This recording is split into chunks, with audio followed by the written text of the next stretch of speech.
గుడ్డోడి చేతిలో పెట్టడానికి ఇదే పిండం కాదు, పదవి. పార్టీ సపోర్ట్ కూడా నాకే ఉంది. నీకు సపోర్ట్ ఉండొచ్చు, కానీ రైట్స్ నాకున్నాయి. పార్టీలో సీనియర్ నేనే రా. నాయుడు, విషయం తెలుసా? నాన్న ఇప్పుడే బతికేశాడు.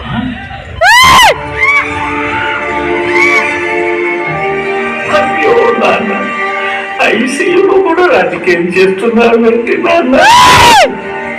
నాయుడు, నాన్న ఇప్పుడు ఎట్లుతున్నారు అది చెప్పడానికి నేను ఫోన్ చేశాను. అదే అట్లా ఉంటాడు. సభ, మనం చేసిన తప్పులు మన వెంట వస్తున్నాయి. అది మాత్రం కంటే సరి చేయాలి. అసలు కాదు.